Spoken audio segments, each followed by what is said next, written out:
सुप्रभात प्यारे बच्चों। Welcome to Vimla Devi public school Siliyari. मेरा नाम वंदना पाल है और मैं आप लोगों की हिंदी विषय की शिक्षिका हूँ। आज हम पाठ 23 गुरु और चेला इस पाठ के अगले भाग को पढ़ेंगे, है ना। इससे पहले हमने भाग 1 और भाग 2 दोनों पढ़ लिया है। भाग 2 में हमने देखा कि किस तरह से चेला जो है अंधेर नगरी में रुक जाता है और खूब मज़े उड़ाता है ना। उसे हर चीज़ सस्ती लगती है इसलिए वो खूब खाता है। और किस तरह लोग जो है एक के बाद एक एक दूसरे पर इल्ज़ाम जो है लगाते हुए चले जाते हैं और राजा मूर्खतापूर्वक उसको उन बातों को मानते जाता है। ठीक है, आज हम देखेंगे कि क्या चेले को फांसी मिल गई कि क्या चेला बचा। बचा तो कौन बचाया, चलिए देखते हैं। ठीक है, यह यह मोटी है गर्दन इसे तुम बढ़ाओ, कहा राजा ने इसको फांसी चढ़ाओ। कहा चेले ने कुछ खता तो बताओ, कहा राजा ने चुप ना बकबक मचाओ, है ना। देखिए, अब चेले को तो पकड़ कर ला लिया, है ना। जो संतरी थे वो चेले को पकड़ कर लाए और चेला जो है राजा का न्योता समझकर आ गया, है ना। शायद ये सोचकर आया कि खूब खाने को मिलेगा, यही सोचकर चेला जो है आ गया। आकर देखा तो यहाँ तो हर चीज़ उल्टा पुल्टा था, है ना। वो सोचकर दंग खा गया, अरे भाई मुझे फांसी पर अब लटकाने वाले हैं। क्यों? क्योंकि मेरी गर्दन जो है मोटी है। इसी बात पर वो शॉक्ड हो गया है ना। सोच रहा है कि अब मैं क्या करूं। अब चेला वो पूछ रहा है, भाई मेरी खता क्या है, मुझे ये तो बताओ तभी मुझे फांसी पर चढ़ाना। तब राजा कह रहा है कि बिल्कुल तुम चुप रहो, तुम बकबक मत करो, ऐसा कह रहा है ना। ठीक है, फिर देखिए क्या होता है। मगर था ना बुद्धू था चालाक चेला, मचाया बड़ा ही वहीं पर झमेला। कहा पहले गुरुजी के दर्शन कराओ, मुझे बाद में चाहे फांसी चढ़ाओ, है ना। अब चेले को कुछ भी चीज़ समझ में नहीं आ रही थी और राजा जो है उसकी बात को सुन भी नहीं रहा था। तो चेला क्या सोचा, एक तरकीब लगाई उसने। वो मूर्ख नहीं था, है ना, वो चालाक था। उसने क्या कहा कि ठीक है मुझे फांसी पर चढ़ा देना, लेकिन मैं अपने गुरु के अंतिम दर्शन करना चाहता हूँ, है ना। मेरी आखिरी इच्छा है भाई कि मुझे मेरे गुरु के दर्शन करा दो। ठीक है, चेला जो है चालाक था, उसने तरकीब निकाली, है ना। अब इस तरीके से तो मैं यहाँ से नहीं बच सकता, तो शायद मेरे गुरुजी ही आकर मुझे बचा ले। ये सोचकर उसने अपने गुरु के अंतिम दर्शन की इच्छा जाहिर की। ठीक है, गुरुजी बुलाए गए झट वहाँ पर कि रोता था चेला खड़ा था जहाँ पर। गुरुजी ने चेले को आकर बुलाया, तुरंत कान में मंत्र कुछ गुनगुनाया, है ना। अब गुरुजी को जैसे ही चेले ने कहा कि मुझे मेरी अंतिम इच्छा है भाई कि मेरे गुरुजी का मुझे अंतिम दर्शन करा दो, तो गुरुजी को तुरंत बुला दिया संतरी भेजकर राजा ने, है ना। देखिए, गुरुजी को बुला दिया। अजब कहानी गजब कहानी, है ना, राजा की अजब कहानी। तो वो क्या करता है, अब गुरु को बुला लेता है। अब देखता है गुरु यहाँ क्या हालचाल क्या हो रहा है। जैसे ही वो अपने चेले को देखता है कि वो तो रोता हुआ फांसी के तख्त पर खड़ा हुआ है, तब फिर गुरु को सारी बातें समझ में आ गई, है ना। वो तो पहले ही जानता था, क्योंकि वो यही सोचकर तो वो वापस चला गया था ना कि यह शहर जो है ठीक नहीं है, यह कहकर।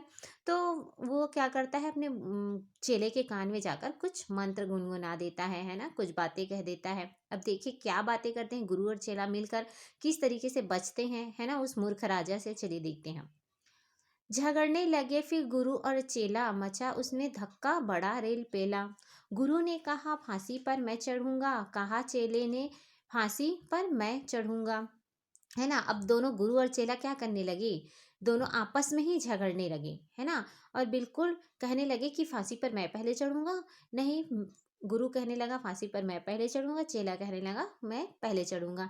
इस तरह दोनों ने इतना लड़ाई किया कि थक कर राजा क्या करने लगा, देखिए क्या करने लगा। हटाए न हटते अड़े ऐसे दोनों, छुटाए न छुटते लड़े ऐसे दोनों। बड़े रा, बड़, बड़े राजा फौरन कहा क्या बात है, गुरु ने बताया करामात क्या है। ठीक है, अब इतना लड़ाई हो रहे थे गुरु और चेला। गुरु ने एक ऐसी मंत्र बचने के लिए बताया कि दोनों गुरु और चेला क्या करने लगे, आपस में लड़ाई करने लगे कि मैं फांसी पर चढ़ूंगा, नहीं मैं फांसी पर चढ़ूंगा। ठीक है। अब दोनों ही इतने वो झगड़ रहे थे कि राजा को सामने आकर पूछना पड़ा कि क्या बात है, तुम दोनों आपस में ही क्यों लड़ाई कर रहे हो भाई, ये पूछने लगा। तब गुरु ने बताया कि क्या बात है। तो क्या बताया गुरु ने? चढ़ेगा जब फांसी पर मुहूर्त है ऐसी, न ऐसी मुहूर्त बनी बढ़िया जैसी। वह राजा नहीं चक्रवर्ती बनेगा, यह संसार का छत्र उस पर बनेगा तनेगा, है ना। देखिए अब गुरु कह रहा है कि राजा ने जब पूछा कि तुम दोनों क्यों आपस में लड़ाई कर रहे हो फांसी पर चढ़ने के लिए, तब गुरु ने क्या कहा कि अभी इतना शुभ मुहूर्त है, इतना अच्छा मुहूर्त है कि अभी जो मरेगा वो सीधा क्या बनेगा, राजा नहीं चक्रवर्ती राजा बनेगा, पूरे संसार पर राज करने वाला राजा बनेगा। अभी जो मुहूर्त चल रहा है वो इतना अच्छा है, तो इसलिए मैं फांसी पर पहले चढ़ूंगा, ये कहकर गुरु ने बताया, है ना। अब राजा जो है तो कैसा था? अंधेर नगरी अनबुझ राजा, है ना। अनबुझ था वो। तो उसको क्या लगा होगा कि चक्रवर्ती राजा बनना है, तो राजा तो खुद ही चक्रवर्ती राजा बनना चाहेगा ना, फिर क्या किया होगा? कहा राजा ने बात सच अगर यही, गुरु का कथन झूठा होता नहीं। कहा राजा ने फांसी पर मैं चढ़ूंगा, इसी दम फांसी पर मैं ही टंगूंगा। अब देखिए गुरु और चेले के जाल में कौन फंस गया?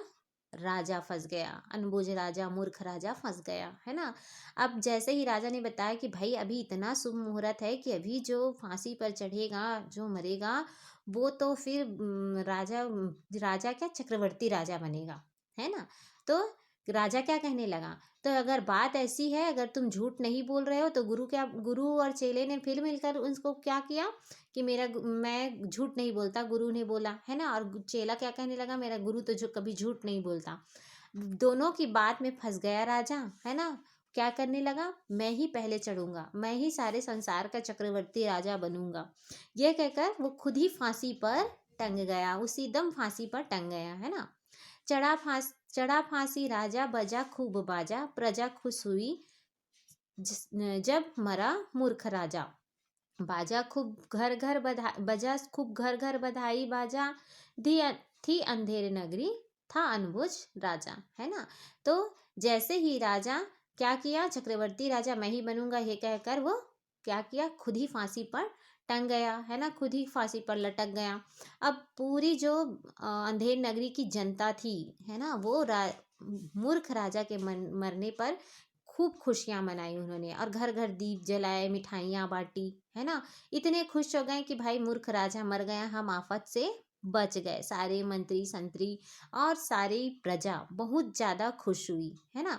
तो बच्चों इस पाठ से ये हमें सबक मिलता है कि हमें इतना भी मूर्ख नहीं होना चाहिए कि हम अपने हित और अहित के बारे में भी ना जाने, है ना। और अपनी मूर्खता के कारण दूसरों को भी परेशान ना करें, है ना। ठीक है। तो और वहाँ की प्रजा भी थी जो कि उस मूर्ख राजा को झेल रही थी, तो हमें ऐसा भी नहीं बनना है। ठीक है।